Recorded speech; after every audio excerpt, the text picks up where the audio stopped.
अभी मेरे से पहले सत्य प्रकाश जी ने बहुत विस्तार से आपको बता दिया है। प्रशासन की तरफ से कॉल आया कि आगे की आपकी रणनीति क्या रहेगी।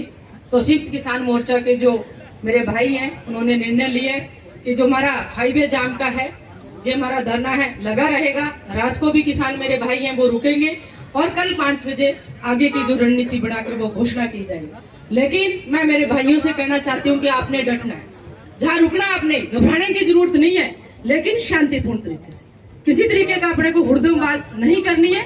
लेकिन मैं प्रशासन को भी चेतावनी देती हूँ और यही हूँ मैं, अगर किसी तरह से मेरे किसान भाई शांतिपूर्ण तरीके से जहाँ बैठे हैं, आप लोगों ने लाठीचार्ज किया और आप लोगों ने अगर उंगली भी लगा दी मेरे किसान की तरफ, तो आप लोग ध्यान रखना इस चीज को, उंगली नहीं लगाने दूंगी मैं आपको। जब किसान है अपने हक की लड़ाई लड़ रहे हैं, जब गूंगी और बहरी सरकार यहाँ बैठी हुई है, कितने दिन से किसान लगा हुआ है, ये क्या मांग है बताओ? क्या पंजाब से, हरियाणा से आप लोग थोड़ा बहुत पानी लेकर किसान को पानी नहीं दे सकते हैं क्या? रात हम बैठे थे, अमरजीत मेहरा जी को पूरा विस्तार से बताया था, हर तरीके से विकल्प हमने रख दिया था।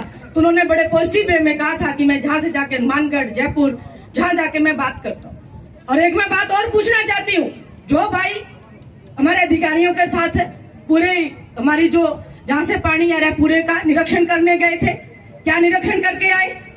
जब किसान की फसल बर्बाद हो जाएगी उसके बाद किसानों को पानी दिया जाएगा, उस पानी का हम क्या करेंगे? तो मैं सरकार को चेतावनी देती हूँ, इस किसान को आप परेशान मत कीजिए। आप लोग रबी की फसल के पकाव के लिए अनूपगढ़ की प्रथम चरण शाखा के लिए 22 से 24 क्यूसेक पानी हमें दीजिए, जिससे हमारी पकी पकाई फसल है वो किसान की खराब ना हो। क्योंकि किसान एक बच्चे की तरह अपनी फसल को पकाता है।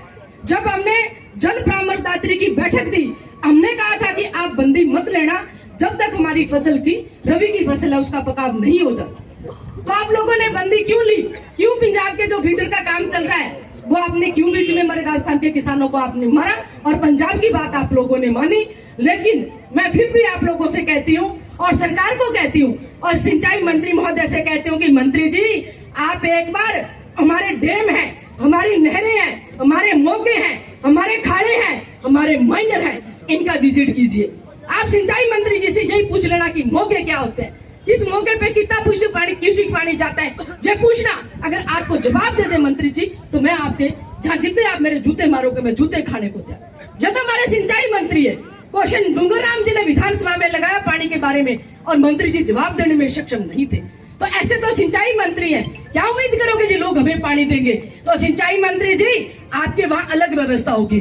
आपके वहाँ ERCP की आप लोग बातें करते हो, लेकिन मेरे क्षेत्र के अंदर हनुमानगढ़, गंगानगर, छतरगढ़, हमारे लूणकरसर, हमारा बीकानेर संभाग है, वो नहरी पानी पे डिमांड करता है। तो एक बार आप विजिट कीजिए और इस नहरी पानी का जो सिंचाई पानी है हमारा, इसका समीकरण, इसका रेगुलेशन, इसकी वैधता किस हिसाब से हमारी नहरें चलती है, किस नहर को कितना क्यूसेक पानी दिया जाता है, इसका आप लोग अध्ययन कीजिए। जब तक आप लोग अध्ययन नहीं करोगे तब तक किसान सड़कों पर रहेगा, अधिकारी आपको गुमराह करते रहेंगे।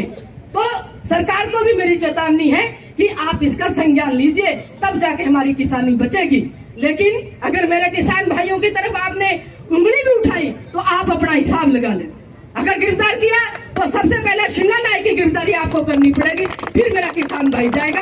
और किसानों से भी निवेदन है कि शांतिपूर्ण तरीके से आपने इस धरने को चलाना है। सरकार झुकी है और झुकेगी और पानी आपको देगी। और अभी हमारे जो स्थानीय नेता है, मंत्री जी से भी मिलने गए हैं, CM साहब से भी मिलने गए हैं।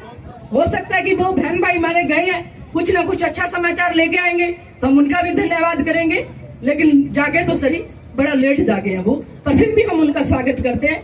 यह किसानी की लड़ाई है, ना बीजेपी, ना कांग्रेस, ना कामरेड, किसी की लड़ाई नहीं है, हमारे किसान भाइयों की लड़ाई है।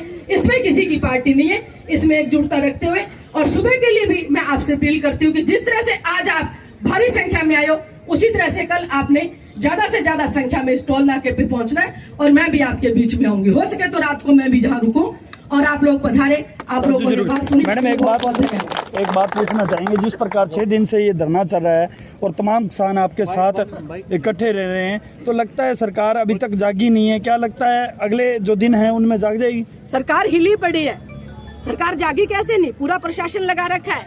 कल हमारे SP साहब, कलेक्टर साहब, हमारी जो पूर्व चीफ थे सीनियर हमारे अमरजीत मेहरड़ा जी, उनको जहाँ भेजा है, फिर वो हनुमानगढ़ गए हैं, फिर बीबीएम बोर्ड वहाँ बैठक के लिए अमरजीत मेहरड़ा जी की है, तो आप कैसे कह सकते हो कि सरकार हिले नहीं?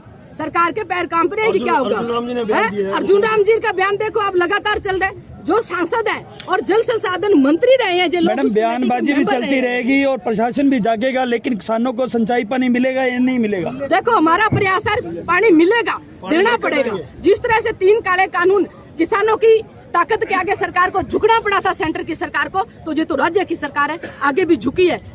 6 बार किसानों को पानी दिया गया। किसान एकता, बिल्कुल आप देख सकते हैं कि किस प्रकार वो अगली रणनीति तैयार कर नहरों रही है। में पूरा पानी दो, भाजपा सरकार होश में आओ। और आगे की जो रूपरेखा तैयार कर ली गई है, आगे रूपरेखा के साथ किसान एकता, नहरों में पूरा पानी दो, भाजपा सरकार होश में आओ। खुदराम जी के पास अपने नाम लिखा सकते हैं, जो साथी रात को रुकेंगे।